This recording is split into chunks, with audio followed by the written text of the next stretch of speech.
أعوذ بالله السميع العليم من الشيطان الرجيم أعوذ بالله السميع العليم من الشيطان الرجيم أعوذ بالله السميع العليم من الشيطان الرجيم هو الله الذي لا إله إلا هو عالم الغيب والشهادة هو الرحمن الرحيم هو الله الذي لا إله إلا هو الملك القدوس السلام المؤمن المهيمن العزيز الجبار المتكبر سبحان الله عما يشركون هو الله الخالق البارئ المصور له الأسماء الحسنى يسبح له ما في السماوات والأرض وهو العزيز الحكيم صدق الله. بسم الله الرحمن الرحيم. اللهم صل على سيدنا ومولانا محمد وبارك وسلم عليه. اللهم ربنا آتنا في الدنيا حسنة وفي الآخرة حسنة وقنا عذاب النار. اللهم أجرنا من النار. اللهم أجرنا من النار. اللهم أجرنا من الشيطان. اللهم اهدنا الصراط المستقيم. إن الله وملائكته يصلون على النبي يا أيها الذين آمنوا صلوا عليه وسلموا تسليما. صلى الله على النبي الأمي وآله صلى الله عليه وسلم صلاة وسلاما عليك يا سيدي يا رسول الله. سبحان ربك رب العزة عما يصفون وسلام على المرسلين والحمد لله رب العالمين. لا إله إلا الله محمد رسول الله.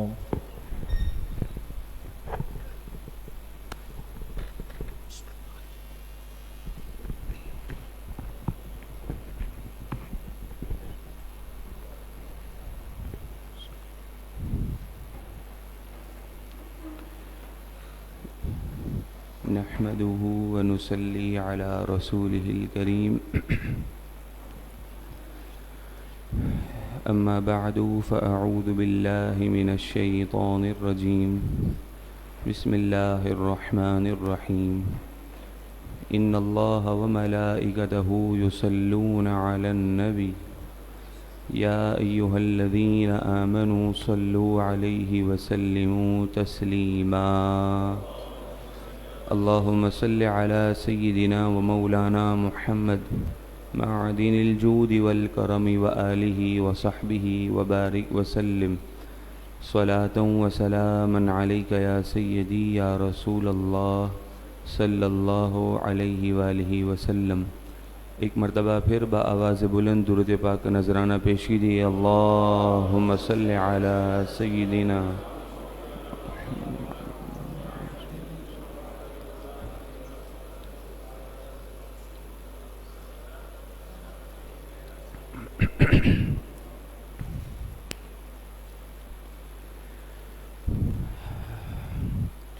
آج کے درس قرآن مجید فرقان حمید کا آغاز سورہ انعام کی آیت نمبر 151 سے ہوا چاہتا ہے.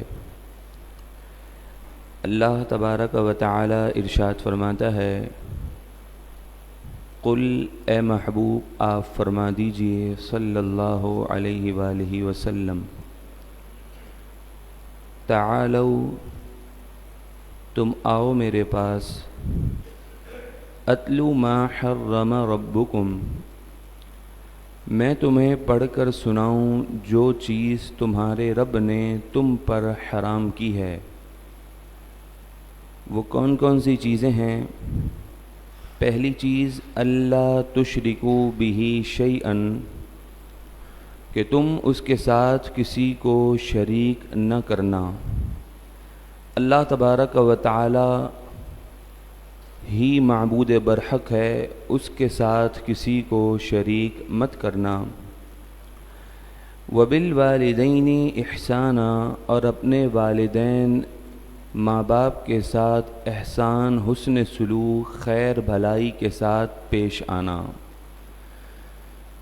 اولاد پر اپنے والدین کے بے شمار حقوق ہیں۔ جس طرح والدین نے اپنی اولاد کو اس زمانے میں ان کی خدمت کی، دیکھ بھال کی، جس زمانے میں اولاد بالکل ہی محتاج تھی، بڑی ہی ضرورت مند تھی، جب اللہ تبارک و تعالی نے اولاد کو اس قابل بنا دیا کہ اب وہ اپنے والدین کی دیکھ بھال کر سکتے ہیں، تو اب اولاد پر یہ لازم ہے، واجب ہے کہ وہ اپنے والدین کے ساتھ حسن سلوک سے پیش آئے۔ ان کے سامنے زبان درازی کرنا، ان کے حکم کی تعمیل میں تاخیر کرنا، حکم تو ماننا ہی ماننا ہے، تاخیر کرنے پر بھی علماء نے سختی فرمائی ہے۔ اور دوسرے مقام پر فرمایا کہ والدین کے سامنے اف تک بھی نہ کہو، اور اف کا معنی مفسرین نے بیان کیا کہ جب وہ حکم دیں تو ماتھے پر بل بھی نہیں آنے چاہیے۔ اس حد تک اولاد پر یہ لازم ہے کہ وہ اپنے والدین کے ساتھ حسن سلوک سے پیش آئے۔ وَلَا تَقْتُلُوا أَوْلَادَكُم مِّنْ إِمْلَاقٍ، اور تم اپنی اولاد کو مفلسی کے خوف سے قتل نہ کرنا۔ اولاد کو قتل کرنا تو ویسے ہی حرام ہے، لیکن عام طور پر قتل کرنے کی وجہ غربت، مفلسی اکثر طور پر ہوتی ہے، تو فرمایا اولاد کو مفلسی کے باعث قتل نہ کرنا، کیونکہ یہ بات تمہارے ذہن نشین رہنی چاہیے۔ نحن نرزقکم وإیاہم، ہم تمہیں بھی رزق دیتے ہیں اور تمہاری اولاد کو بھی رزق دیتے ہیں۔ اللہ تبارک و تعالی رازق ہے، جس رب نے تمہیں رزق عطا کیا ہے وہی رب تمہاری اولاد کے رزق کا بھی ضامن ہے۔ تو اپنی اولاد کو اس خوف سے قتل نہ کرنا کہ کھانے کے لیے کچھ نہیں ہے، کیسے اولاد کی پرورش کریں گے۔ یقین بھروسہ اللہ تبارک و تعالی کی ذات پر ہونا چاہیے، مگر افسوس کے ساتھ جس چیز کی ہمیں فکر کرنی چاہیے تھی ہم اس کی فکر سے بالکل بے فکر ہیں، اور جس چیز کا اللہ تبارک و تعالی نے اپنے اوپر، اپنے ذمہ کرم پر جس چیز کو لیا، آج انسان اسی کی فکر میں لگا ہوا ہے۔ وَلَا تَقْرَبُوا الْفَوَاحِشَ مَا ظَهَرَ مِنْهَا وَمَا بَطَنَ، جتنی بھی مختلف قسم کی بے حیائیاں ہیں ان کے پاس نہ جانا، جو ظاہری ہوں اور جو چھپی ہوئی ہوں۔ ظاہری طور پر بھی بے حیائی نہیں کرنا، لوگوں کے سامنے بھی نہیں کرنا۔ جس طرح تم جلوت میں لوگوں کے سامنے لوگوں کے خوف سے اگر بچتے ہو، تو تم اگر خلوت میں وہی غلط کام، بے حیائی کا کام کرتے ہو، تو ظاہری طور پر جو لوگوں کے سامنے بچنا بھی ہے اس کا بھی تمہیں ثواب نہیں دیا جائے گا، کیونکہ ہر عمل اللہ تبارک و تعالی کے لیے ہونا چاہیے۔ بندہ گناہ اللہ تبارک و تعالی کے خوف سے، جہنم کے خوف سے، عذاب کے خوف سے ترک کر دیتا ہے تو اللہ تبارک و تعالی اس بندے کو ہی اجر و ثواب عطا فرماتا ہے۔ وَلَا تَقْتُلُوا النَّفْسَ الَّتِي حَرَّمَ اللَّهُ إِلَّا بِالْحَقِّ، اور تم اس جان کو قتل نہ کرنا جس کا خون اللہ تبارک و تعالی نے حرام کیا ہے۔ کسی بھی نفس کو ناحق قتل نہ کرنا، ہاں الا بالحق، مگر جب کوئی حق واقع ہو جائے۔ شریعت مطہرہ نے جن امور پر قتل، خون حلال کیا ہے، اگر ان امور میں سے کوئی امر واقع ہو تو اس صورت میں نفس کو قتل کرنا یہ عند الشرع جائز ہوگا۔ وہ امور جن سے قتل کرنا حلال ہو جاتا ہے، اس میں پہلی ایک صورت ہے کہ اگر شادی شدہ جوڑے نے زنا کر لیا تو زنا کی حد وہ قتل کرنا ہے۔ اگر کسی نے کسی کو ناحق قتل کر دیا تو بدلے میں قصاصاً اسے بھی قتل کیا جائے گا، تو وہ بھی شرعاً جائز ہے۔ اسی طرح اگر کسی نے دین اسلام کو چھوڑ دیا، مرتد ہو گیا، تو اس کا بھی خون حلال ہو جاتا ہے، اور ساتھ ہی ساتھ جس نے آقائے دو جہاں صلی اللہ علیہ وآلہ وسلم کی نعوذ باللہ من ذالک گستاخی کی، اس کا بھی خون حلال ہو جاتا ہے۔ پھر اس کے بارے میں علماء کا یہی فتویٰ ہے کہ ایسے گستاخ رسول کا قتل کرنا یہ امت پر واجب ہے، تاکہ اللہ تبارک و تعالیٰ کی رحمت اس پوری سرزمین پر نازل ہو، کیونکہ جب تک گستاخ رسول زندہ رہتا ہے اللہ تبارک و تعالیٰ کا غضب اور اس کا عذاب قریب ہوتا ہے کہ واقع ہو جائے، تو باقیوں کو محفوظ رکھنے کے لیے اس گستاخ رسول کا قتل کرنا واجب ہو جاتا ہے۔ ذالکم وصاکم بہ، یہ تمہیں اللہ تبارک و تعالیٰ کی طرف سے حکم دیا جاتا ہے، لعلکم تعقلون، تاکہ تم عقل حاصل کرو۔ ولا تقربوا مال الیتیم الا باللتی ہی احسن، یتیم کے مال کو کھانا تو بہت دور کی بات ہے، دوسرے مقام پر فرمایا یتیم کے مال کو کھانا ایسا ہے جیسے اپنے پیٹ میں جہنم کی آگ کو داخل کرنا۔ کھانا تو دور کی بات، فرمایا یتیم کے مال کے قریب بھی نہیں جانا۔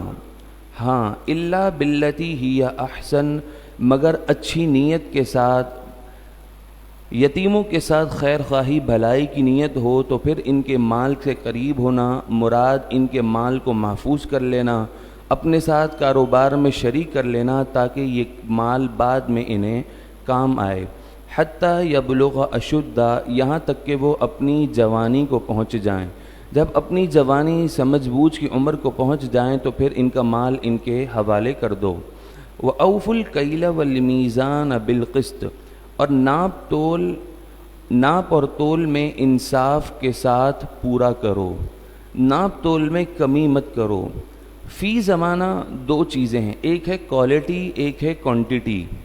ظاہری طور پر چونکہ آج کل ڈیجیٹل سسٹم ہے، ناپ تول کے اندر فگر سامنے آ جاتا ہے، تو لوگ کوانٹٹی تو پوری کر دیتے ہیں، البتہ کوالٹی کے اندر ڈنڈی مار دیتے ہیں، زیادتی کر دیتے ہیں۔ تو فرمایا ناپ تول میں کوالٹی بھی پوری ہو، اور جیسے معیار کی چیز ہو وہ کوالٹی کوانٹٹی دونوں چیز پوری ہونی چاہیے۔ لا نکلف نفسا الا وسعها، ہم کسی جان پر بوجھ نہیں ڈالتے مگر اس کی طاقت کے مطابق۔ وَإِذَا قُلْتُمْ فَعْدِلُوا، اور جب تم کوئی بات کہو تو انصاف کی بات کہو، نا انصافی، زیادتی، ناجائز کسی کے ساتھ نہ کرو۔ وَلَوْ كَانَ ذَا قُرْبَى، اگرچہ تمہاری رشتہ داری کا معاملہ ہو، رشتہ دار بھی ہے تو کیا ہو گیا، جو حق بات ہے وہی کرنی ہے۔ وَبِعَهْدِ اللَّهِ أَوْفُوا، اور اللہ تبارک و تعالی ہی کا عہد پورا کرو۔ ذَلِكُمْ وَصَّاكُمْ بِهِ، یہ تمہیں تاکید فرمائی جاتی ہے، لعلکم تذکرون، تاکہ تم نصیحت حاصل کرو۔ وَأَنَّ هَذَا، اور بے شک یہ دونوں باتیں، یعنی مال یتیم کے قریب مت جانا، انصاف کے ساتھ ناپ تول کو پورا کرنا، اپنی اولاد کو مفلسی کے باعث قتل نہ کرنا، جتنی باتیں گزریں یہ سب کا سب صراطی مستقیماً، یہ میرا سیدھا راستہ ہے۔ فاتبعوہ، تو اے لوگوں تم میرے سیدھے راستے کی اتباع کرو، اسی کے پیچھے چلتے رہو۔ ولا تتبعوا السبل، مختلف راہیں، مختلف رستوں کی پیروی مت کرو۔ مختلف رستوں کی پیروی یعنی اسلام کے خلاف کسی اور رستے پر مت چلو، مذہب عیسائیت پر، یہودیت پر، گمراہ لوگوں کے پیچھے، بدعقیدہ لوگوں کے پیچھے، قادیانیوں کے پیچھے، ان لوگوں کے پیچھے مت چلو، ورنہ کیا ہوگا، فتفرق بکم عن سبیلی، گمراہ لوگوں کی، بدعقیدہ لوگوں کی پیروی کرنا، اسلام کے خلاف دوسرے لوگوں کی پیروی کرنے کا نتیجہ یہ ہوگا کہ تم اسلام کے رستے سے جدا ہو جاؤ گے، تم کہیں اور نکل پڑو گے۔ اصل رستہ اسلام کا رستہ ہے، یہی صراط مستقیم ہے، تو کہیں تم کسی اور رستے کی طرف نہ چلے جاؤ۔ ذالکم وصاکم بہ، یہ اللہ تبارک و تعالی تمہیں حکم فرماتا ہے، لعلکم تتقون، تاکہ تمہیں پرہیزگاری نصیب ہو۔ ثم آتینا موسیٰ الکتاب، پھر ہم نے حضرت موسیٰ علیہ السلام کو توریت کتاب عطا فرمائی، تماماً علی الذی احسن، نیکوکاروں پر پورا احسان کرنے کے لیے، وتفصیلا لکل شیء، اور اس توریت کتاب میں ہر چیز تفصیل کے ساتھ بیان کی گئی ہے، وہدی ورحمہ، اور یہ توریت کتاب ہدایت بھی ہے، رحمت بھی ہے، لعلہم بلقاء ربہم یؤمنون۔ حضرت موسیٰ علیہ السلام پر توریت کتاب اس وجہ سے نازل فرمائی تاکہ اے بنی اسرائیلیوں، تاکہ یہ بنی اسرائیل اپنے رب سے ملاقات پر ایمان لانے والے ہوں، اس کا یقین رکھنے والے ہوں، اللہ تبارک و تعالی پر اور اس کے رسول حضرت موسیٰ اور توریت کتاب پر ایمان لانے والے ہوں۔ بآواز بلند درود پاک پڑھی، اللہم صلی علی سیدنا۔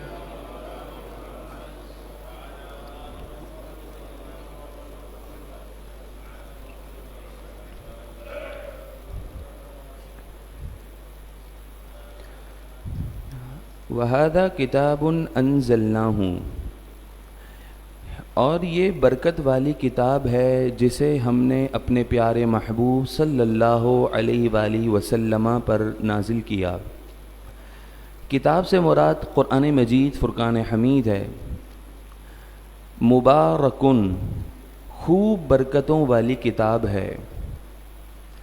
یہاں پر قرآن مجید فرقان حمید کی صفت بیان کی گئی مبارک، کہ قرآن مقدس مبارک کتاب ہے۔ تو اندازہ لگائیے جس قلب مقدس پر یہ عظیم کتاب کا نزول ہوا وہ ذات کتنی بابرکت ہوگی۔ تو فرمایا وَهَذَا كِتَابٌ أَنزَلْنَاهُ مبارک، اور یہ برکتوں والی کتاب ہم نے اپنے محبوب پر نازل کی، تو اے لوگوں فَاتَّبِعُوهُ، تم اسی کتاب کی پیروی کرو، کہیں دائیں بائیں ہونے کی ضرورت نہیں ہے۔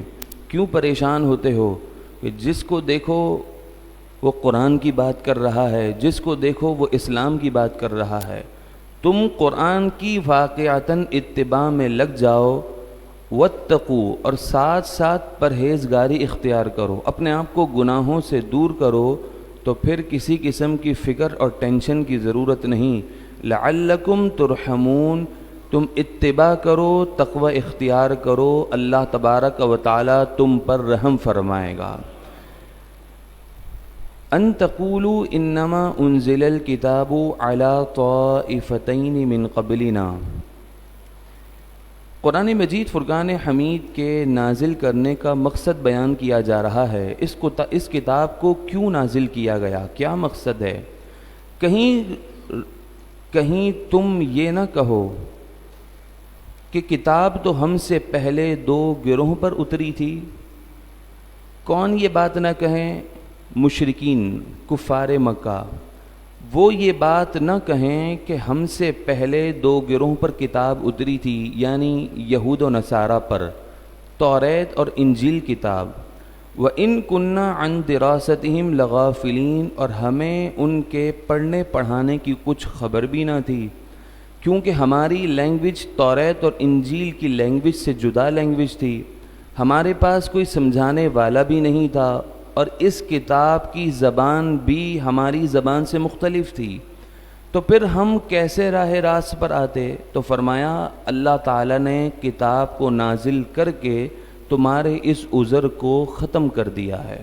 اب تمہارے پاس یہ کوئی عذر نہیں ہے کہ ہمارے پاس تو وہ کتاب آئی تھی جس کی لینگویج، جس کی زبان جس کی لینگویج سے ہم نا واقف تھے۔ اللہ تعالیٰ نے عربی زبان میں تمہاری زبان کے اندر کلام الہی کو نازل فرما کر یہ تم پر واضح کر دیا کہ تم اس کی پیروی کرو، اور تمہارا یہ عذر اب قابل قبول نہیں ہوگا۔ او تقولوا لو ان انزل علینا الکتاب لکنا اہدی منہم، کفار کی ایک جماعت نے کہا کہ یہود و نصارہ پر تو کتابیں نازل ہوئیں، مگر وہ بڑے بیوقوف تھے کہ ان کتابوں سے انہوں نے فائدہ نہیں اٹھایا، ان کتابوں پر عمل کر کے انہوں نے اللہ تبارک و تعالیٰ کی رضا کو حاصل نہیں کیا۔ تو وہ کہنے لگے وہ تو بڑے بیوقوف تھے مگر ہم بڑے عقل مند ہیں، کتابیں ہم پر اتریں تو ہم تو پھر ضرور اس پر ایمان لائیں گے اور ضرور سب سے زیادہ ہدایت والے ہو جائیں گے۔ تو اب کیا ہوا؟ واقعتاً کلام مقدس نازل ہو گیا۔ او تقولو، کہیں تم یہ نہ کہو کہ لو انا انزل علینا الکتاب لکنا اہدی منہم، کہ اگر ہم پر بھی کوئی کتاب اترتی تو ہم بھی ضرور ان سے زیادہ ہدایت والے ہو جاتے۔ تو اب واقعتاً یہ کلام الہی نازل ہو چکا ہے، اب تم پر بھی یہ لازم ہے کہ تم اس کلام مقدس پر ایمان لاؤ اور سب سے زیادہ ہدایت والے بن جاؤ۔ تو اللہ تبارک و تعالی نے اس کتاب کو نازل فرما کر ان کے اس عذر کو بھی ختم کر دیا کہ اب تمہارے اوپر کلام نازل ہو چکا ہے، اب ایمان لانا یہ تم پر ضروری ہے۔ فقد جاءکم بینۃ من ربکم، تو پس تمہارے پاس تمہارے رب کی طرف سے روشن دلیل آئی، وہدی ورحمہ، جس میں ہدایت بھی ہے اور رحمت بھی ہے۔ فمن اظلم ممن کذب بآیات اللہ، تو اس سے زیادہ ظالم کون ہے جو اللہ تبارک و تعالی کی آیات کو جھٹلائے، کلام مقدس پر ایمان نہ لائے، وصدف عنہا، اور اس اللہ تبارک و تعالی کے کلام، اس کی نشانیوں سے منہ پھیرے۔ اس سے بڑا ظالم کون ہے؟ سنجزی الذین یصدفون عن آیاتنا سوء العذاب، ان قریب ہم ان لوگوں کو جو ہماری آیات سے منہ پھیرتے ہیں بہت برے عذاب کی سزا دیں گے، انہیں بہت برے عذاب میں مبتلا کر دیں گے۔ کس وجہ سے؟ بما کانوا یصدفون، اس وجہ سے کہ وہ ہماری آیات سے منہ پھیرتے تھے۔ اس آیت کریمہ کے حصے میں ہمارے لیے بھی نصیحت پیغام ہے کہ جب ہم اللہ تبارک و تعالیٰ کے کلام کو سنیں سمجھیں اور کوئی نصیحت کی بات ہو تو فوراً دل سے اس پر عمل کرنے کا سچا جذبہ ہو اور اس کا ہم اظہار کریں، تاکہ اللہ تبارک و تعالیٰ کی رحمت، کلام مقدس کی برکتیں ہمیں ہماری زندگی میں نصیب ہو۔ هل ينظرون، جب اللہ تبارک و تعالیٰ کی وحدانیت، اس کے نبیوں کی، اس کے رسولوں کی نبوت اور رسالت واضح ہو گئی، دلیلیں آ گئیں، معجزات ظاہر ہو گئے، اہل باطل کا بطلان ظاہر ہو گیا، تو اب کلام مقدس نے فرمایا اب کون سی ایسی چیز ہے جو تمہارے ایمان لانے میں رکاوٹ بن رہی ہے؟ هل ينظرون الا ان تأتيهم الملائکہ، کیا وہ اس بات کے انتظار میں ہیں کہ ان کے اوپر عذاب کے فرشتے آ جائیں؟ او یأتی ربک، یا تمہارے رب کا عذاب ان پر آ جائے، اس چیز کے انتظار میں ہیں؟ او یأتی بعد آیات ربک، یا تمہارے رب کی طرف سے کوئی بڑی نشانی آ جائے، یعنی قیامت کی علامتوں میں سے ایک علامت کہ سورج مغرب کی جانب سے طلوع ہو، یہ نشانی ظاہر ہو جائے، اس چیز کے انتظار میں ہیں؟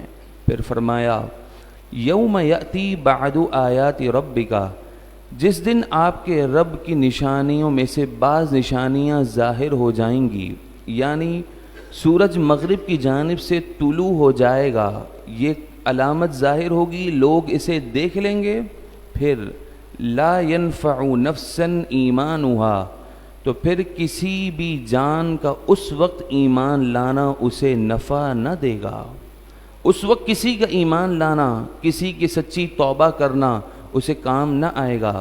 لم تکن آمنت من قبل، اس جان کا ایمان لانا جو اس نشانی کے ظاہر ہونے سے پہلے ایمان نہیں لائی تھی، اب ایمان لا رہی ہے تو اس کا ایمان لانا اسے نفع نہ دے گا۔ او کسبت فی ایمانہا خیرا، یا اپنے ایمان میں کوئی اس نے بھلائی نہ کمائی تھی نشانی کے ظاہر ہونے سے پہلے، اب نشانی ظاہر ہو گئی تو اب سچی توبہ کر رہا ہے، اب اس کی سچی توبہ اسے نفع نہ دے گی۔ قل، اے محبوب آپ فرما دیجئے، انتظروا، تم انتظار کرو عذاب کا، ان فرشتوں کا یا قیامت کی علامت کا، انا منتظرون، بے شک ہم بھی انتظار کر رہے ہیں۔ ان الذین فرقوا دینہم، بے شک وہ لوگ جنہوں نے اپنے دین میں جدا جدا راہیں نکال لیں، وکانوا شیعاً، اور وہ مختلف گروہ ہو گئے، یہود و نصارہ کی طرح۔ حدیث شریف میں ہے کہ یہودیوں میں 71 فرقے ہوئے، 70 ان میں سے دوزخی ہیں، ایک ان میں جنتی ہے۔ نصرانیوں میں 72 فرقے ہوئے، 71 جہنمی ہیں، ایک جنتی ہے۔ نبی پاک علیہ الصلاۃ والسلام نے فرمایا میری امت میں 73 فرقے ہوں گے، 72 اس میں دوزخی ہیں، ایک جنتی ہے۔ صحابہ نے سوال کیا یا رسول اللہ وہ ایک گروہ جو جنتی ہے اس کی علامت کیا ہے؟ تو آپ صلی اللہ علیہ وآلہ وسلم نے فرمایا وہ بڑی جماعت ہے، سواد اعظم ہے، اور وہ جماعت ہے جو میرے رستے پر ہے اور میرے صحابہ کے رستے پر ہے۔ جو میرے رستے اور صحابہ کے رستے پر جماعت ہے وہ کنفرم جنتی گروہ ہے، جنتی جماعت ہے۔ اللہ تبارک و تعالیٰ کا ہم پر کتنا ہی کرم ہے کہ اس نے ہمیں اپنے پیارے محبوب کی محبت بھی عطا فرمائی ہے، اہل بیت کی بھی محبت عطا فرمائی ہے، اور تمام صحابہ اولیاء کرام کی بھی محبت عطا فرمائی ہے۔ اللہ تعالیٰ مرتے دم تک تا صبح قیامت ہماری نسلوں میں اسی طرح مسلک حق اہل سنت کو جاری و ساری فرمائیں، اور ہم سب کو اسی مسلک پر استقامت عطا فرمائیں۔ تو فرمایا وہ لوگ جنہوں نے اپنے دین میں مختلف راہیں نکالی اور وہ کئی گروہ ہو گئے، لست منہم فی شیء، اے محبوب آپ کا ان لوگوں سے کچھ بھی تعلق نہیں ہے، ان کا آپ سے کوئی تعلق نہیں، آپ کا بھی ان سے کوئی تعلق نہیں۔ انما امرہم الی اللہ، ان کا معاملہ تو اللہ کے سپرد ہے۔ ثم ینبئہم بما کانوا یفعلون، پھر وہ رب انہیں خبر دے دے گا اس چیز کی جو وہ دنیا میں کیا کرتے تھے۔ من جاء بالحسنہ، اللہ تبارک و تعالیٰ کا خصوصی کرم اس امت پر بیان کیا جا رہا ہے۔ فرمایا جو ایک نیکی کرتا ہے، من جاء بالحسنہ، جو ایک نیکی کرتا ہے، فلہ عشر امثالہا، تو اسے 10 نیکیوں کے برابر ثواب دیا جاتا ہے، اسے 10 نیکیوں کے برابر ثواب دیا جاتا ہے۔ دوسرے مقام پر فرمایا کہ ایک نیکی کا ثواب 700 گنا ہے۔ پھر آگے فرمایا ذالک فضل اللہ یؤتیہ من یشاء، یہ بھی 700 کوئی لمٹ نہیں ہے، یہ ثواب دینا یہ اللہ کے ذمے ہے، وہ اپنے فضل میں سے جس بندے کو جتنا چاہے ثواب عطا فرما دیں۔ تو فرمایا ایک نیکی کا لا تعداد ثواب دیا جا سکتا ہے، اور ساتھ ومن جاء بالسیئہ، اور جو کوئی بندہ ایک برائی کا کام کرے، فلا یجزا الا مثلہا، یہ رب کا کرم نہیں ہے کہ بندہ ایک گناہ کرے، فرمایا اسے اس کے ایک گناہ کی ہی سزا ملے گی، ایک کا ہی اسے بدلہ ملے گا، جبکہ نیکیاں کیا ہیں، ایک نیکی پر انلمیٹڈ ثواب مل سکتا ہے۔ یہ اللہ تبارک و تعالیٰ کا کرم ہے کہ گناہ ایک کرتا ہے، سزا بھی ایک ہی ملے گی، لیکن بندے کو مروت تو اتنی ہونی چاہیے کہ وہ رب جب اتنی مہربانیاں فرما رہا ہے تو اس کی مہربانیوں کی مروت بندے کے اندر اتنی ہو کہ بندہ اپنے گناہوں سے سچی توبہ کر لے اور اپنے رب کو ہمیشہ کے لیے راضی کر لے اور باقی ساری زندگی نیک اعمال میں گزار دے۔ فرمایا وَهُمْ لَا يُظْلَمُونَ، اور لوگوں پر ظلم نہیں کیا جائے گا۔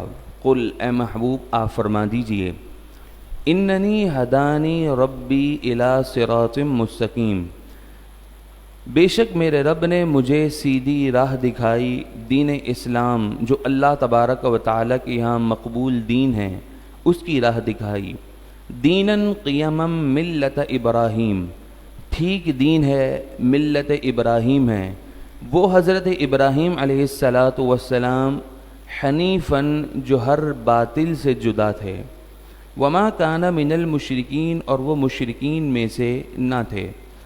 اس آیت کریمہ میں کفار قریش کا رد ہے جن کا یہ دعویٰ تھا کہ وہ دین ابراہیمی پر ہیں، حضرت ابراہیم علیہ السلام کے دین پر ہیں۔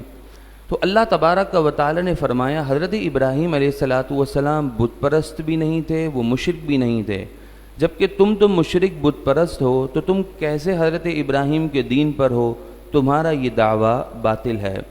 قل اے محبوب آپ فرما دیجیے، ان صلاتی بے شک میری نماز، ونسکی میری قربانیاں، ومحیایا میرا جینا، ومماتی میرا مرنا، للہ اللہ تبارک و تعالی کے لیے ہے، رب العالمین جو تمام جہاں والوں کا رب پالنہار ہے، لا شریک لہ اس کا کوئی شریک نہیں، وبذالک امرت مجھے یہی حکم ہوا، وَأَنَا أَوَّلُ الْمُسْلِمِينَ اور میں سب سے پہلا مسلمان ہوں۔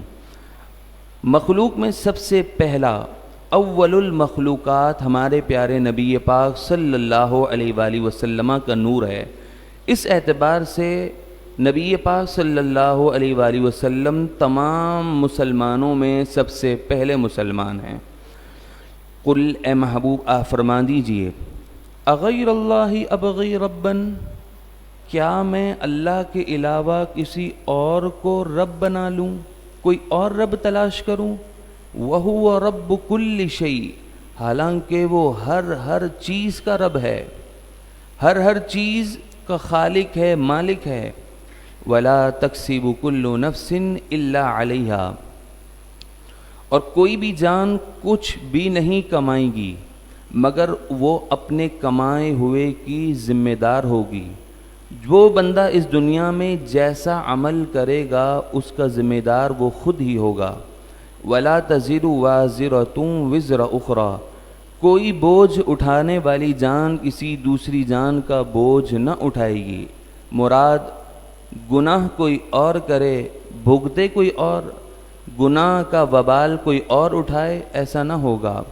ثُمَّ إِلَىٰ رَبِّكُمْ مَرْجِعُكُمْ پھر اے لوگوں تمہیں اپنے رب کی طرف پلٹ کر جانا ہے۔ فَيُنَبِّئُكُمْ بِمَا كُنْتُمْ فِيهِ تَخْتَلِفُونَ تو وہ تمہیں خبر دے گا ان تمام چیزوں کی جس میں تم اختلاف کیا کرتے تھے۔ وَهُوَ الَّذِي جَعَلَكُمْ خَلَائِفَ الْأَرْضِ وہی وہ عظیم ذات ہے جس نے تمہیں زمین میں اپنا نائب بنایا۔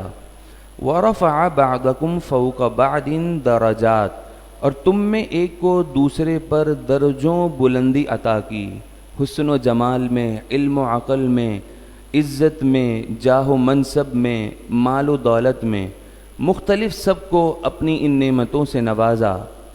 کیوں نوازا؟ کیوں اسٹیٹس الگ الگ بنائیں؟ لیبلوکم فیما آتاکم یہ اس لیے تاکہ تمہارا رب تمہیں آزمائیں جو اس نے تمہیں نعمت عطا کی ہے۔ مالدار کو مال دے کر آزمایا تاکہ وہ دیکھ سکے کہ وہ اپنے مال کو کس طرح خرچ کرتا ہے، دین اسلام کے لیے کرتا ہے، اپنے مسلمان بھائیوں کے ساتھ خیر خواہی میں خرچ کرتا ہے۔ تو فرمائے جتنا بھی کچھ دیا ہے یہ تمہاری آزمائش کے لیے ہے۔ ان ربک سریع العقاب بے شک تمہارے رب کو عذاب بھیجنے میں دیر نہیں لگتی۔ اللہ تبارک و تعالیٰ کی طرف سے جب کسی بندے پر عذاب نازل ہونا ہوتا ہے تو پھر وہ عذاب اپنے مقررہ وقت پر نازل ہو جاتا ہے۔ اس عذاب کے بھیجنے میں رب تعالیٰ کو دیر نہیں لگتی۔ وَإِنَّهُ لَغَفُورٌ الرحیم اور بے شک وہ ضرور بخشنے والا مہربان ہے۔ ہاتھ اٹھا کر دعا کرتے ہیں اللہ تبارک و تعالیٰ ہمیں نور قرآن سے منور فرمائے۔ قرآن مجید فرقان حمید کی رحمتیں، برکتیں، راحتیں ہم تمام کو دنیا و آخرت قبر و حشر میں نصیب فرمائے۔ آمین آمین ثم آمین وآخر دعوایا ان الحمد للہ رب العالمین۔ مولایا صلی وسلم دائما ابدا علی حبیبک خیر الخلق کل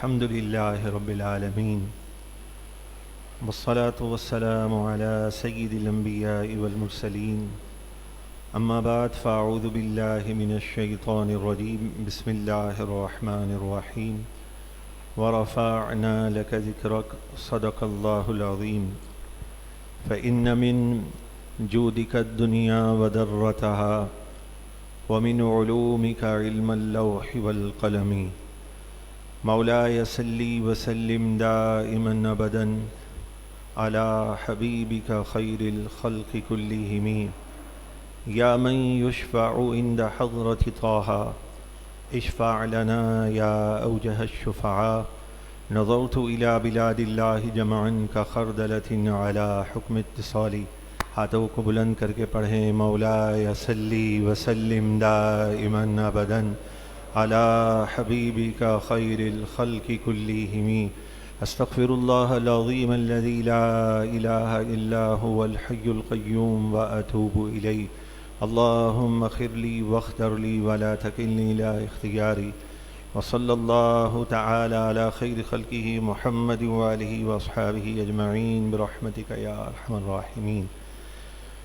بحمده تعالی ہم اللہ تعالیٰ کا شکر ادا کرتے ہیں کہ اس رب نے فضل فرمایا، اس نے کرم فرمایا اور آج ہمارے پاس نور البرہان سب سے آسان ترجمہ قرآن کا 5واں پارہ چھپ کر آ چکا ہے، جس پر ہم اللہ تبارک و تعالیٰ کا شکر ادا کرتے ہیں. سب سے آسان ترجمہ قرآن جو اسے ہم ٹائٹل دیتے ہیں، تو اس کے ساتھ ساتھ آپ کو دعوت فکر بھی پیش کی جاتی ہے کہ آپ اس کا مطالعہ فرمائیں، اور اگر آپ دیکھیں کہ دیگر تراجم میں اس سے آسان آپ کو کہیں محسوس ہوتا ہے تو آپ ہماری رہنمائی کریں. اس لیے ہم ایک ایک پارہ چھاپ رہے ہیں اور اس پر ہم مزید علماء کی، ذوق رکھنے والوں کی رائے لیتے ہیں، تاکہ جب انشاءاللہ تعالی یہ مکمل ہو جائے تو ہمیں جہاں تبدیلی کرنی ہو ہم وہ تبدیلی کر سکیں. تو یہ آخر نہیں ہے کہ ایک بار چھپ گیا تو اس میں تبدیلی نہیں ہوگی. جب یہ ٹائٹل ہے کہ سب سے آسان ترجمہ قرآن، تو انشاءاللہ تعالی ہماری کوشش رہے گی کہ مزید اگر اس میں آسانی کا کوئی پہلو ہو تو اس کو اجاگر کیا جائے. اور اس لیے جن سے ہم پرنٹ کرواتے ہیں وہ بھی اگر کوئی ہمیں بات کہتے ہیں کہ آپ تبدیلی کرتے ہیں، تو ہم نے ان سے یہی کہا ہے کہ ہم 30 پاروں میں مزید جہاں جہاں ہمیں محسوس ہوتا رہے گا مزید بہتر کیسے ہو، ہم انشاءاللہ تعالی بہتری کی طرف جو ہے وہ رجوع کریں گے. ہم اللہ تعالیٰ کا شکر ادا کرتے ہیں کہ کتنے پیارے عنوان کے تحت ہم یہاں جمع ہوتے ہیں، کہ مجھے قرآن کریم کی خوشی ہے، کہ اللہ تعالیٰ کے کلام کی خوشی میں کہ آج ایک نئے پارے کے آغاز کے اظہار تشکر کی محفل میں حاضر ہو رہا ہوں. شاید دنیا میں ہم اسے کوئی عام سا ٹائٹل سمجھتے ہوں، لیکن آخرت میں اس کا درجہ کیا ہوگا. اور دنیا ہی میں اگر ہماری توجہ اس طرف ہو جائے کہ یہ کتنا عظیم ہمارا ٹائٹل ہے اور اس کی مجھے کیسے محنت کرنی چاہیے، کس ذوق اور شوق سے مجھے اس محفل میں حاضر ہونا چاہیے، تو قرآن مجید فرقان حمید کے دامن سے وابستہ ہونے والا دنیا اور آخرت کی مرادوں کو پا لیتا ہے. تو دعا کریں کہ جو ہمارے ٹائٹل میں لکھا گیا ہے کہ پروردگار مجھے قرآن کریم کی خوشی ہے اور تو میری نسلوں میں کوئی مقبول بارگاہ مفسر قرآن پیدا فرما دے. اس بارے میں جو ہے وہ آپ کو ایک یا دو مقامات ہم وقت پہ انشاءاللہ اپنی محفل کا اختتام کر دیں گے. میں آپ سے عرض کرتا ہوں کہ جو آسان ہم نے سمجھا ہے، جو بریکٹ دیا ہے، وہ میں ذکر کرتا ہوں. تو یہ 5ویں پارے میں جو ہے وہ رکوع نمبر 12 ہے، اور اس رکوع کو تو خاص طور پر آپ توجہ کے ساتھ پڑھیے گا، جہاں اس رکوع کے تحت ضمیمہ بھی لکھا گیا ہے نماز با جماعت کی اہمیت پر۔ اسی رکوع کے تحت وہ ضمیمہ لکھا گیا ہے جس میں فرمایا ہے کہ وَدَّ الَّذِينَ كَفَرُوا لَوْ تَغْفُلُونَ عَنْ أَسْلِحَتِكُمْ وَأَمْتِعَتِكُمْ فَيَمِيلُونَ عَلَيْكُمْ مَيْلَةً وَاحِدَةً کہ کافر تو یہ چاہتے ہیں کہ کس طرح تم غافل ہو جاؤ اپنے اسلحے سے اور اپنے سامان سے، تاکہ وہ یک بارگی کافر تم پر حملہ آور ہو جائیں۔ مسلمانوں نے جب ظہر کی نماز ادا کی، انہوں نے دیکھا یہ حالت سجدہ میں ہیں، موقع بڑا اچھا تھا، ہم ان پر حملہ آور ہو جاتے، ہم نے یہ موقع گوا دیا۔ کسی نے کہا فکر نہیں کرو، جو اس کے بعد نماز ہے عصر کی، اس کا تو یہ اور زیادہ اہتمام کرتے ہیں، جب وہ نماز پڑھیں تو یک بارگی حملہ کر دینا۔ اللہ کے محبوب علیہ الصلاۃ والسلام کو یہ بتا دیا گیا۔ اور اب جو خاص بات ہے وہ کیا ہے کہ حالت جنگ میں، اس حالت میں کہ جہاں کفار منتظر ہیں کہ مسلمانوں کو ہم یک بارگی حملہ کر کے نقصان پہنچا دیں، تو اس رکوع میں حالت جنگ میں نماز با جماعت ادا کرنے کا طریقہ ذکر کیا گیا ہے کہ نماز با جماعت پھر بھی تم نے ادا کرنی ہے۔ اور انشاءاللہ ابھی درس کے اختتام پر میرے استاد اور میرے شیخ علامہ خادم حسین رضوی رحمۃ اللہ تعالی علیہ نے نماز با جماعت کی اہمیت پر وہ گفتگو کی ہے کہ مجھے خیال آ رہا تھا کہ اگر میں پہلے یہ سن لیتا، میری توجہ ہوتی، تو میں اس کو ضمیمے میں ضرور شامل کرتا۔ تو اختتام پر وہ حضرت کی بات بھی سنیں گے، اور میں آپ کو ضمناً یہ بھی بتا دوں کہ وہ حضرت جو ہیں وہ اس کے بعد جو گفتگو کریں گے تو وہ مسجد وزیر خان لاہور میں ایک مسجد ہے جہاں معاذ اللہ فنائے مسجد میں فلم کی شوٹنگ کی گئی تھی، تو حضرت نے اس کا بڑا سختی سے نوٹس لیا تھا اور فرمایا تھا کہ آئندہ جمعہ ہم وہاں ادا کریں گے۔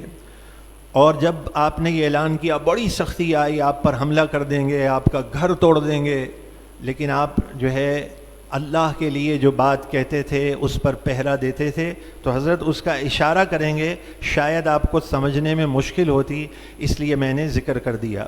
اب میں یہ عرض کر رہا تھا کہ دیکھیے بریکٹ کا جو اضافہ ہوتا ہے، جہاں یہ ذکر کیا جا رہا ہے کہ صلاۃ خوف نماز ادا کرنے کا طریقہ، کس طرح نماز ادا کریں گے، اس سے پھر متصل ارشاد فرمایا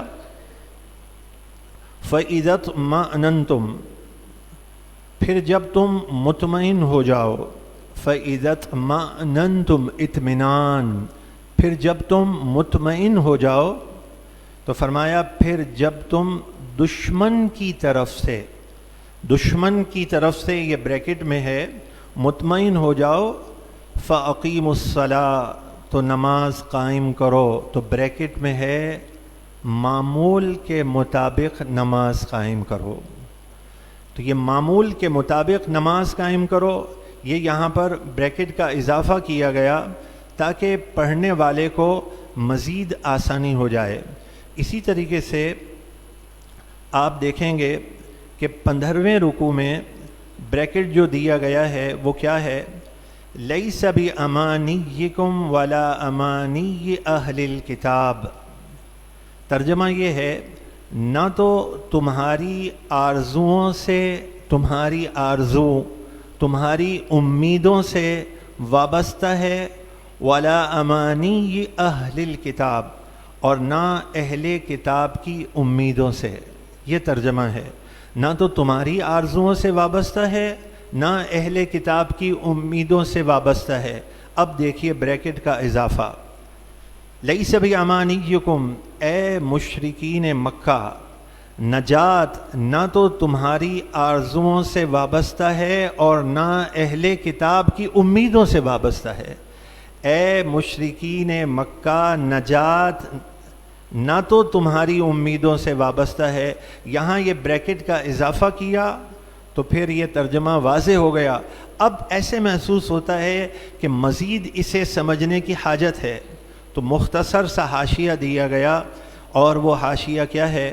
دیکھیے میں اب ترجمہ صرف پڑھتا ہوں بریکٹ کے ساتھ، اے مشرکین مکہ، نجات نہ تو تمہاری آرزوؤں سے وابستہ ہے اور نہ اہل کتاب کی امیدوں سے۔ نمبر 2 حاشیہ کیا ہے؟ نہ اہل کتاب کی امیدوں سے جو کہتے ہیں کہ ہم اللہ کے بیٹے اور اس کے پیارے ہیں، ہمیں آگ چند روز سے زیادہ نہ جلائے گی۔ یہود اور نصارہ کا یہ خیال بھی مشرکین کی طرح باطل ہے جو کہتے ہیں کہ بت ہمیں نفع پہنچائیں گے۔ تو نہ نجات تمہاری امیدوں سے وابستہ ہے اور نہ اہل کتاب کی امیدوں سے وابستہ ہے۔ یہ یہاں پر مختصر حاشیہ اور بریکٹ میں اس کو کلیئر کر دیا گیا۔ دیکھیے حاشیہ بھی صرف 3 لائنوں کا ہے، تو یہ جو نور البرہان ہے اس میں کوشش یہ کی گئی ہے کہ بریکٹ کے ذریعے بات واضح ہو جائے، جہاں بریکٹ میں واضح نہیں ہوتی وہاں مختصر حاشیہ ہو اور بات یہ واضح ہو جائے۔ یہاں مختصر اس لیے رکھا گیا ہے کہ آپ اس کے پیچھے ٹائٹل پر دیکھیں گے تو اس میں انشاءاللہ تعالی جب یہ کام مکمل ہو جائے گا تو پھر تفصیل کے ساتھ جو ہے کام کا آغاز ہوگا، اور اس میں جو ترجمہ ہوگا وہ ترجمہ کنز الایمان ہی ہوگا، اور اس کے ساتھ جو حاشیہ ہوگا وہ تفصیل سے حاشیہ ہوگا جس میں احادیث طیبہ کو ذکر کیا جائے گا، اور جو مفسرین نکات بیان کرتے ہیں ایک آیت کا دوسرے آیت سے ربط کیا ہے اس کا ذکر کیا جائے گا۔ بعض باتیں ایسی ہوتی ہیں کہ دل یہ چاہتا ہے کہ اس کو یہاں ذکر کر دیا جائے، لیکن طوالت کی وجہ سے ذکر نہیں کیا جاتا، اور انشاءاللہ تعالی جب اس کے بعد جو دوسرا کام شروع ہوگا تو اس میں اس چیز کا ذکر کیا جائے گا۔ اس پارے میں جو ہے وہ 3 ضمیمے ہیں۔ ایک جو ہے وہ ضمیمہ ہے والدین اپنی اولاد کو تباہی سے بچائیں۔ یہ پہلے ہی رکوع جو ہے اس کے اختتام پر یہ ضمیمہ ہے، اور جس میں یہ فرمایا گیا ہے کہ اگر کسی کو برائی میں ملوث ہو جانے کا خوف ہو اور وہ برائی میں ملوث ہو جائے گا تو پھر اسے نکاح کی اجازت اس دور کے مطابق کس طرح دی گئی۔ تو اس کے تحت جو ضمیمہ ہے وہ یہ ہے کہ والدین جو ہے وہ اس چیز کی طرف توجہ کریں کہ جب ان کی اولاد بالغ ہو جائے تو اس کا رشتہ کر دیں۔ معاشرے کے اندر جو برائیاں عام ہو چکی ہیں ان برائیوں سے اپنے آپ کو دور کر لیں، اور ایک قادری بزرگ کا اس میں ذکر اور تذکرہ کیا گیا ہے جن کا معمول یہ تھا کہ ان کی جتنی اولادیں ہوئیں، ان کے مرید ہوئے، وہ بالغ ہوتے اور آپ نکاح کر دیتے تھے۔ ان کی سوچ کیا تھی؟ وہ یہ فرمایا کرتے تھے کہ میرے آقا صلی اللہ علیہ وسلم کی یہ پسند ہے اور میں اپنے آقا کی پسند پہ عمل کروں گا، ایسا نہ ہو کہ میں اپنے آقا کی پسند پر عمل نہ کروں اور میرے آقا مجھ سے ناراض ہو جائیں۔ حضور غوث پاک رضی اللہ تعالیٰ عنہ سے بڑی عقیدت تھی، اور ان کے خاص وصف جو ہے وہ یہی تھا جو وہ یہ نعرہ لگاتے تھے، بھیج دستگیر۔ اس کے معنی یہ ہوتے ہیں بھیج دستگیر کہ غوث اعظم کے صدقے سے ہر خیر کی خیرات میرے رب مجھے بھیج دے، غوث اعظم کے صدقے سے مجھے تو عظمت و شان کے ساتھ ہر میری حاجت کو پورا فرما دے۔ تو ان کی نشانی یہ تھی۔ یہ پیر عاشق علی شاہ جیلانی رحمۃ اللہ تعالی علیہ سندھ میں سکھر سے قریب جو ہیں، یہ خیرپور ہے، وہاں یہ بزرگ ہوئے ہیں۔ آپ کے احوال میں سینکڑوں مرید ان کے گواہ ہیں۔ ان کے ماشاءاللہ میرے خیال 7 بیٹے ہیں، 7 باریش ہیں، اور وہ سارے گواہ ہیں۔ ان کے سینکڑوں ہزاروں مرید گواہ ہیں۔ جب وہ آخری بار مدینہ منورہ گئے تو اپنے مریدوں سے کہا مجھ سے ملاقات کر لو، اب کی بار جب ہم مدینہ منورہ جائیں گے تو واپس پلٹ کر نہیں آئیں گے۔ اور جب مدینہ منورہ حاضر ہوئے، جنت البقیع گئے اور ایک شخص کو ریال نکال کے دیے جو وہاں ڈیوٹی پر معمول تھا۔ اسے کہا مجھے اچھے طریقے سے غسل دینا۔ وہ حضرت کو دیکھتا اور ہنستا جاتا تھا۔ آپ نے اس کو ریال دیے اور کہا مجھے اچھے طریقے سے غسل دینا۔ وہ مسکراتا رہا اور دیکھتا رہا یہ کیسے بزرگ ہیں. پھر چند روز کے بعد ان کا وصال ہوا. جس کو آپ نے ریال دیے تھے وہی ڈیوٹی پر معمول تھا اور اسی شخص نے آپ کو غسل دیا ہے. آپ کے صاحبزادے بھی وہاں موجود تھے. تو یہ حضور غوث پاک رضی اللہ تعالیٰ عنہ سے عقیدت اور محبت کے کیا ہی نظارے ہوتے ہیں. وہ ہر بات میں 11ویں شریف کا ذکر کرتے تھے, ہر بات میں 11ویں شریف کا ذکر کرتے تھے. تو پھر اس ضمیمے میں آخر میں یہی دعا ہے جو وہاں تحریر ہے کہ قادری کر, قادری رکھ, قادریوں میں اٹھا, قدر عبد القادر قدرت نما کے واسطے. تو یہ ضمیمہ ضرور پڑھیے گا کہ جس میں ان احادیث کو ذکر کیا گیا ہے کہ اللہ کے محبوب صلی اللہ علیہ وسلم نے کسے پسند فرمایا. میرے آقا صلی اللہ علیہ وآلہ وسلم نے فرمایا ان اعظم النکاح برکتاً ایسرہ مؤنتاً, بے شک سب سے زیادہ برکت والا وہ نکاح ہے جس میں خرچ کم ہو, یعنی سادگی کے ساتھ ہو. کوئی تو ایسا حضور علیہ السلام کا چاہنے والا ہو, اللہ نے اسے سب کچھ دیا ہو اور وہ واقعی اللہ کے لیے سادگی کے ساتھ نکاح کر کے کہے دنیا کیا کہے گی, مجھے اس کی پرواہ نہیں, مجھے تو یہ دیکھنا ہے کہ میرے آقا کی مسکراہٹ مجھے کیسے نصیب ہو جائے. دنیا کنجوس کہے گی نا, آپ خرچ کیجئے بہت زیادہ, لوگ پھر بھی خوش نہیں ہوتے. اتنا خرچ کیا تھا, کھانا تو دیکھو کیسا بنایا تھا, فلاں چیز تو ایسی ہو گئی. دنیا والے کو جو راضی کرنے کے لیے دوڑ لگاتا ہے, دنیا اس میں نقص اور عیب نکالتی ہے, اور جو اپنے محبوب کی طرف توجہ رکھتا ہے اسے پرواہ ہی نہیں ہوتی. امیر المجاہدین استاد محترم رحمۃ اللہ تعالی علیہ حمزیہ غوثیہ لون میں ایک بار خطاب کر رہے تھے, تو آپ نے دوران خطاب یہ فرمایا کہ منافق کا کام ہوتا ہے اعتراض کرنا. جیسا بھی کام ہو, کوئی تھوڑا کام کر کے لائے تو بھی اعتراض کرتا ہے, جو زیادہ کرے تو بھی اعتراض کرتا ہے. جب فارغ ہو کر گئے میں نے کہا وہ الفاظ کا چناؤ اور تاثیر تو میرے پاس نہیں ہے, لیکن اتنے پیارے انداز میں یہ کہا. جب فارغ ہو کے پہنچے رہائش گاہ پر, میں نے کہا حضرت یہ آپ نے بہت خوبصورت بات کہی, پہلی بار میں نے سنی, آپ نے یہ کہاں سے استدلال کیا؟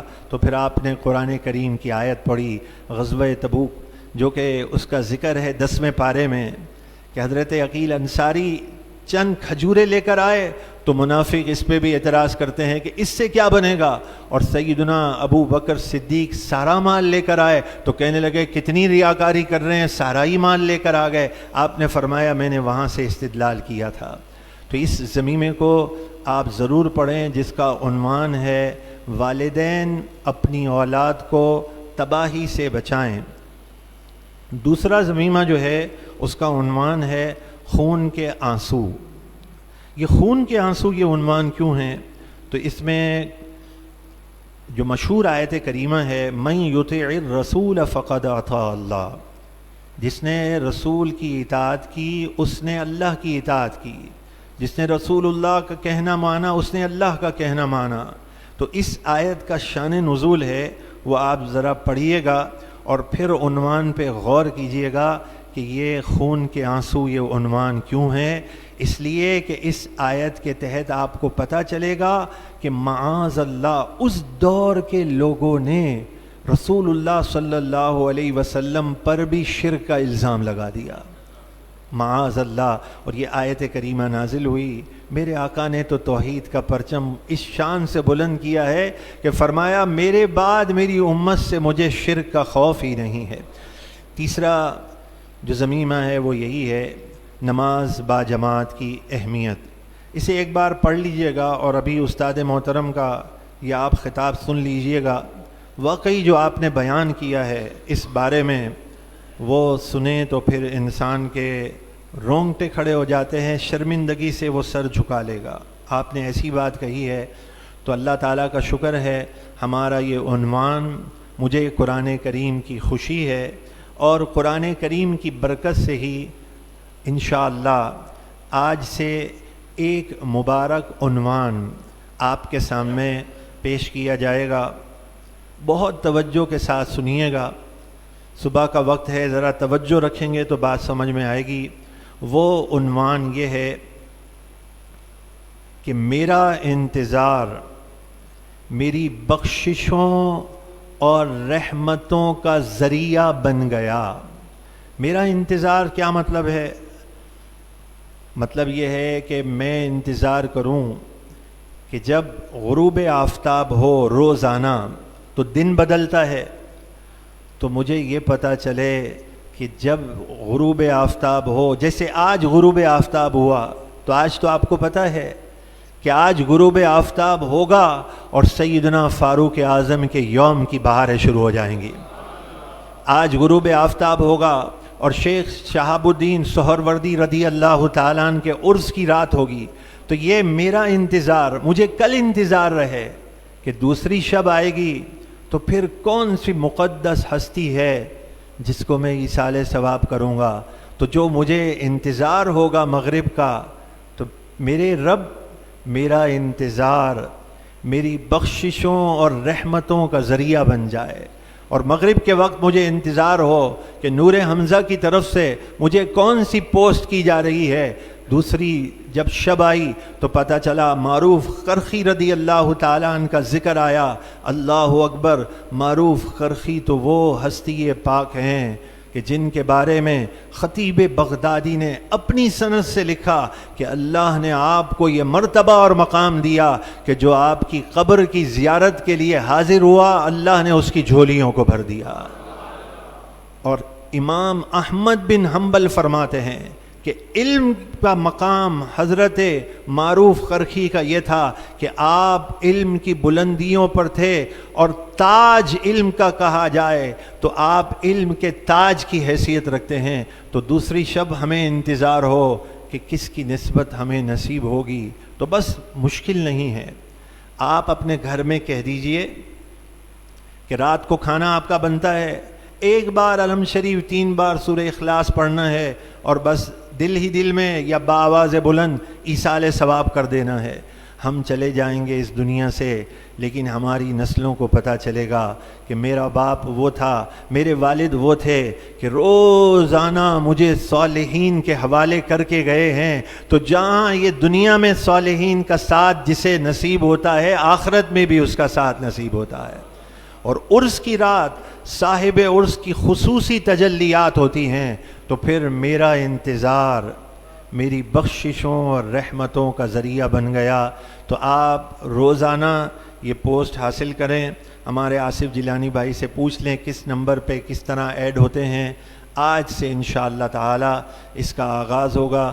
درود پاک پڑھیں اور استاد محترم کیا فرما رہے ہیں اس پہ عمل کا ارادہ کر لیں۔ مولا صلی وسلم دائما ابدا علی حبیبی کا خیر الخلق کلہم۔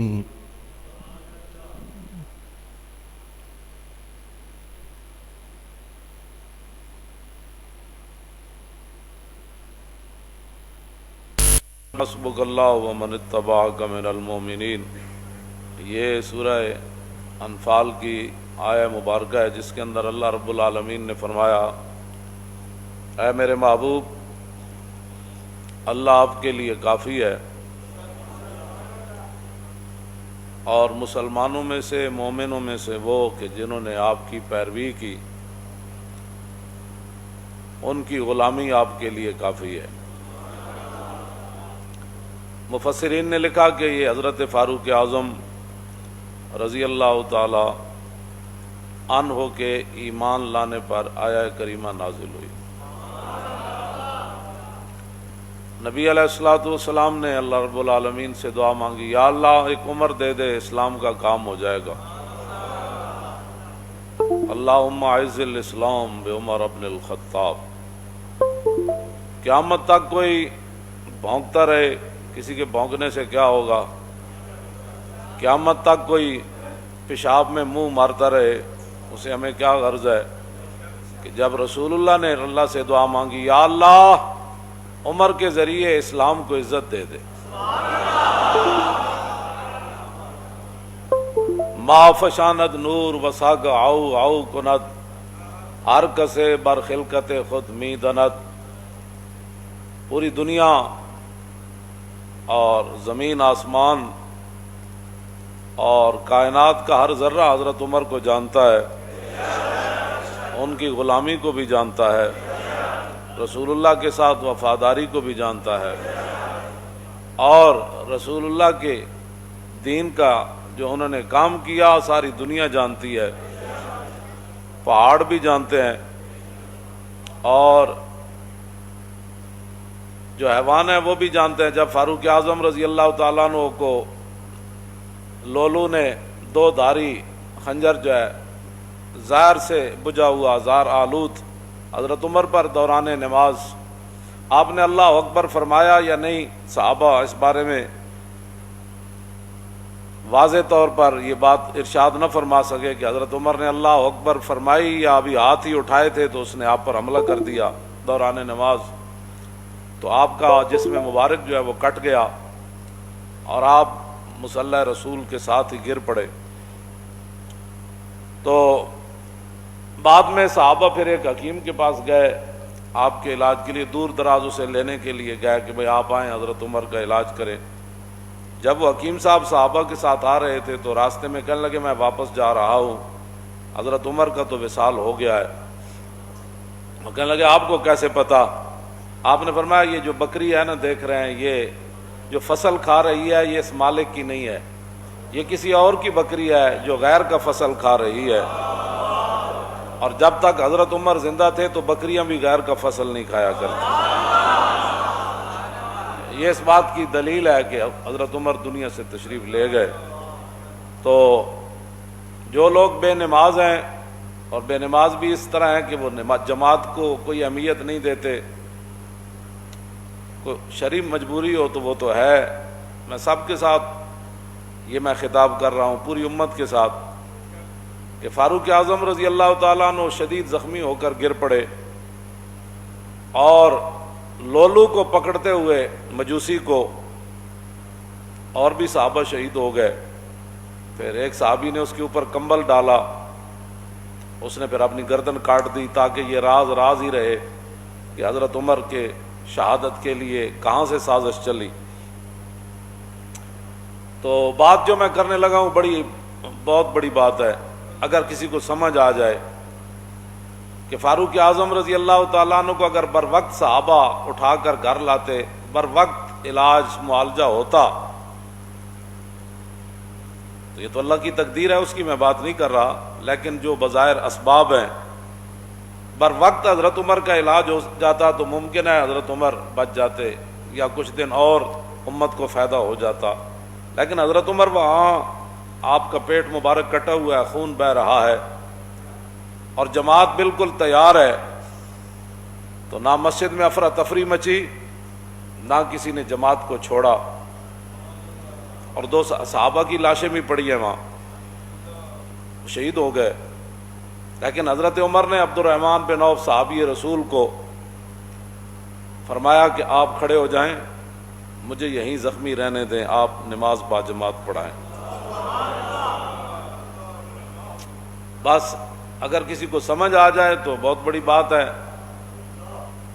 اتنا بڑا نقصان ہو رہا تھا، لیکن حضرت عمر نے فرمایا نہیں، جو رسول اللہ راہ دے کر گئے نا، نماز پڑھائیں آپ۔ حضرت عمر ساتھ خون بہہ رہا ہے اور صحابہ کی لاشیں بھی پڑی ہوئی ہیں، لیکن جماعت نہیں چھوڑی گئی۔ اور آج مسلمان ہر چیز چھوڑ کر جو ہے وہ چاہتے ہیں کہ مسلمانوں کو عزت ملے، ایسے نہیں ہوگا، ایسے نہیں ہوگا، انہی راستوں پر چلیں گے تو عزت بنے گی۔ باطل نظریات اور باطل فلسفوں پر اسلام کی عمارت کبھی بھی تعمیر نہیں ہوگی، چاہے وہ سارا پاکستانی یونیورسٹیاں بن جائے اور ساری تسبیح لے کر بیٹھ جائیں، ایسے کبھی بھی نہیں ہوگا۔ راستے وہی ہیں جن پر صحابہ چلے، مستند راستے وہی مانے گئے جن سے ہو کر تیرے دیوانے، بس، اور لوٹ آئے جتنے فرزانے گئے، اور تاب و منزل صرف دیوانے گئے۔ مستند راستے وہی مانے گئے۔ کوئی لاکھوں قیامت تک بڑبڑ کرتا رہے اور لاکھوں نئے نئے نظریات نکالتا رہے، نظریات وہی ہیں، راستے وہی ہیں جن پر صحابہ چلے، اور چل کر پوری دنیا کو بتایا کہ کی محمد سے وفاتوں نے تو ہم تیرے ہیں، یہ جہاں چیز ہے کیا لوح و قلم تیرے ہیں۔ اب تو مسجدوں میں جمعہ پڑھنے کے لیے بھی لوگوں کو پریشانی ہوتی ہے کہ مسجد وزیر خان میں لبیک والے جمعہ پڑھنے نہ جائیں. گلائے جفائے وفا نما حرم کو جو اہل حرم سے ہے کسی بت کدے میں بیان کروں تو صنم بھی کہہ دے ہری ہری. اور میں کیا جڑے پہلے تمبو تھے لگتے سن وہ بھی نہیں آرڈر ہویا بھئی یہ تمبو بھی نہیں لانے, کیونکہ مسلمانوں نے یہاں آج اپنا شوکت اسلام کا اظہار کرنا ہے. ہاں جی, اقبال کہندا شکوہ عید کا منکر نہیں ہوں میں مگر قبول ہے فقط مرد حر کی تکبیریں. اقبال کہندا میں عید دے اجتماع دا میں منکر نہیں لیکن اللہ اکبر بھی جنیاں دی قبول ہوندی.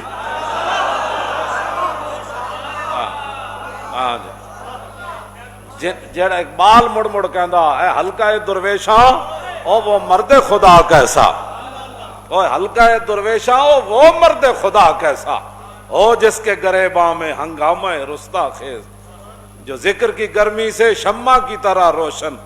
اقبال کلندر لاہوری ایویں نہیں گل کی تھی. دسو اے ٹرمپ نو بھی اگر گل پتہ لگے نا کہ مسلمان جمعہ پڑھن جا رہے سن تے سرکاری سطح تے جڑے تمبو لگتے سن وہ بھی روک دیتے گئے, تے ٹرمپ کہے گا اسی بھی اسلام دے اتنے دشمن کوئی نہ, اسی تانوں اپنے چرچ دیتے نمازاں پڑھن واسطے اور تسی اپنی مسجداں وچ نمازاں پڑھن تو روک دیو. اوتھے کوئی جناب کوئی ہنگامے تے نہیں سن ہو رہا, نہ کوئی تے بات ہو رہی سی. دسو تسی شاعر دا میں جڑا شعر پڑھیا نا او دا معنی اے وے کہ جو کچھ مسلمان اسلام نال کر رہے ہیں نا, میں کسی بت کدے وچ جا کے کہاں کہ وزیر خان مسجد وچ لوگوں نو سہولت نماز واسطے نہیں دیتی گئی اور لوگوں نو پکھے نہیں لا کے دیتے گئے, دریاں مسلے نہیں بچھائے گئے, تمبو نہیں لایا گیا, اس گرمی وچ پانی دا کوئی انتظام نہیں کیتا گیا, تے شاعر کہندا جے میں کسی بت کدے وچ جا کے بیان کراں نا کہ کلمہ پڑھن والے جمعے والے دن اے حال کیتا ہے تے پھر بت بھی کہہ دے واہ واہ بھائی کیا بات ہے تھوڑی, اور واہ واہ بھائی مینوں منن والے تے میرے بڑا کچھ کردے ہیں تے تسی وحدہ لا شریک نو من کے اے کر دیو. بہرحال اپنے آپ امت مسلمہ جب تک نہیں بدلے گی ایسے ذلیل برباد ہوتی رہے گی. راستے وہی ہیں جن پر حضور کے غلام چلے. اللہ تبارک و تعالی ہمارے گناہوں کو معاف فرمائے, اور الحمدللہ 13 جولائی کو مسجد اقصی محبت میں شہید ہونے والے چھوٹے چھوٹے بچوں اور ہماری ماں و بہنوں اور مجاہدین جو شہید ہوئے ہیں ان سے اظہار یکجہتی کے لیے اور کائنات کا بدترین دہشت گرد جو اسرائیل ہے اس کو یہ بتانے کے لیے کہ اہل پاکستان فلسطین کے ساتھ کھڑے ہیں. انشاءاللہ تبارک و تعالی لیاقت باغ سے لبیک یا اقصی مارچ روانہ ہوگا. اللہ تعالی ہمیں اس میں شریک ہونے اور دعوت عام کرنے کی توفیق عطا فرمائے, اور زندگی میں جو ہم نے نماز با جماعت سستی کی, جتنے گناہ کیے, اللہ تعالی ہمیں سیدنا فاروق اعظم کے صدقے سے معاف فرمائے اور آئندہ ہم اپنی زندگی کو بدل دیں. اللہ تعالی توفیق عطا فرمائے. اللہم صلی علی سیدنا و مولانا محمد معدن الجود والکرم وآلہ وصحبہ وبارک وسلم. صلاۃ و سلام علیک یا سیدی یا رسول اللہ. یا حی قیوم ہمیں معاف کر دے, اپنے فضل سے معاف کر دے, اپنے کرم سے معاف کر دے. یا اللہ جو تیرے محبوب علیہ الصلاۃ والسلام کی پسند ہے, جو ان کے قلب اطہر کی ٹھنڈکیں ہیں, اب تو زندگی میں بس ہمارا وہی مقدر کر دے. ہم سے سستی کو دور کر دے, بزدلی کو دور کر دے, احساس نعمت عطا کر, احساس ذمہ داری عطا کر. یا اللہ ہمیں مخلص بنا, بہادر بنا, جرت مند بنا, دانائی سے مزین کر, حکمت عطا کر, اور مخلصین اور مخلصات کی وہ بھاری جماعت عطا کر جو دشمنان اسلام سے انتقام لے سکے. پروردگار ہماری غیب سے مدد فرما. یا اللہ جو بیمار ہیں, ہمارے محمد بلال کی والدہ, عبدالرحیم بھائی, جتنے بیمار ہیں میرے مولا سب کو سیدنا فاروق اعظم کے صدقے سے شفا عطا فرما. یا اللہ ہم میں سے جو ظاہری باطنی امراض میں مبتلا ہیں مولا سب کو شفا عطا فرما. بیماری ظاہر نہیں ہوئی تو ظاہر ہونے سے پہلے شفا عطا فرما.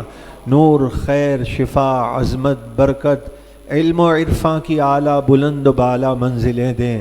اپنی غلطیوں اور کوتاہیوں پر اے اللہ ہمیں نادم اور شرمندہ ہونے کی توفیق عطا کر. بڑے بول سے بچا، اپنے آپ کو بہتر سمجھنے کی وبا سے بچا. اے کریم پروردگار، یا حی و قیوم سیدنا فاروق اعظم کا صدقہ اے اللہ ہمیں سوار دے. یا اللہ ان کی تربت اطہر پر کروڑوں رحمتوں کا نزول فرما. یا حی و قیوم جس کے دل میں جو حاجت ہے، تمنا ہے، آرزو ہے، امیدوں سے بڑھ کر عطا کر. شکر ادا کرنے کی توفیق عطا فرما. اللہم اعنا علی ذکرک و شکرک و حسن عبادتک. اللہم ربنا هب لنا من ازواجنا و ذریاتنا قرۃ اعین واجعلنا للمتقین اماما. فاطر السماوات والارض انت ولی فی الدنیا والآخرہ توفنا مسلما والحقنا بالصالحین. یا حی و قیوم تیرے محبوب نے جو تجھ سے خیر کا سوال کیا، محبوب کی محبوب اداؤں کا صدقہ ہمیں بھی خیر کی خیرات عطا فرما. جن شر سے پناہ مانگی ہمیں بھی پناہ عطا فرما. اس محفل کو قبولیت کا درجہ عطا کر. نور البرہان ترجمے کو کنز الایمان شریف کی برکتوں سے تیرے محبوب کی بارگاہ سے قبولیت کی مہر عطا کر. یا اللہ امیدوں سے بڑھ کر کامیابی اور تکمیل کی توفیق و سعادت، اور پھر جو تفصیلی کام ہے اللہ اس میں ہماری غیب سے مدد فرما. فلسطین اور ختم نبوت کے معاملے میں ہماری پکڑ نہ فرما. ہماری بہن عافیہ صدیقی، ہمارے بھائی غازی تنویر حسین قادری، غازیان اسلام، فلسطینی بھائی بے گناہ قیدیوں کو شاندار رہائی عطا فرما. اس محفل کو قبول اور منظور فرما. اس کا ثواب اپنے شایان شان عطا فرما. محبوب علیہ الصلوۃ والسلام، تمام انبیاء، تمام صحابہ، بالخصوص سیدنا فاروق اعظم، سید الشہداء سیدنا عباس، سیدہ کائنات امہات المؤمنین ماں ام المؤمنین سیدہ خدیجہ، سیدہ عائشہ رضی اللہ تعالی عنہما، اور محبوب علیہ السلام کے تمام محبوبین، شہیدان احد و بدر و حنین، منبع جود و سخا، سید امام موسیٰ کاظم، امام جعفر صادق، امام باقر، امام زین العابدین، امام علی مقام، امام حسن مجتبیٰ، امام علی رضا، امام محمد جواد، امام تقی، امام نقی، امام حسن عسکری، امام اعظم ابو حنیفہ، حضور پر نور علیہ السلام، حضور غوث اعظم کے والدین کریمین طیبین طاہرین کو ایصال کرتے ہیں قبول اور منظور فرما. تیری عطا سے ہماری لاج رکھنے والے پیارے غوث اعظم خواجہ غریب نواز محمد شاہ دولہ سرکار، قطب عالم شاہ بخاری، بابا فرید الدین شکرگنج، خواجہ محکم الدین سیلانی، داتا علی ادبیری، شاہ ابو المعالی، شیخ عبدالحق، سیدی اعلیٰ حضرت نائب غوث و رضا امیر المجاہدین، حجت الاسلام حضور مفتی اعظم ہند، تمام کاملین کو، مفتی محمد اشفاق احمد رضوی، تاج الشریعہ الحاج شوکت میاں پیر طریقت سید شاہ تراب الحق قادری، اور قاری مصلح الدین علیہ الرحمہ قطب مدینہ، اور بالخصوص جن کے آراس اس ماہ مقدس میں منائے گئے اور محرم الحرام میں منائے جائیں گے، سیدی معروف خرقی، شہاب الدین سہروردی، اور تمام کاملین کو، مؤمنین مؤمنات کو، مسلمین مسلمات کو، دعا کرنے والی بہنوں کو جو ختم قادریہ شریف میں شامل ہوتے تھے، ہمارے بھائی محمد سلیم غازیانی دونوں امین، اور جن جن کے والدین اور والدائیں رخصت ہوئی ان تمام کو ایصال کرتے ہیں قبول و منظور فرما. ہمارے والدین کی قبروں میں اس محفل کے قرآن کے انوار داخل فرما، اور جب ہم قبر میں جائیں تو ہمارے ساتھ بھی قرآن اور صاحب قرآن کے انوار داخل فرما. ان اللہ وملائکتہ یصلون علی النبی یا ایھا الذین آمنوا صلوا علیہ وسلموا تسلیما.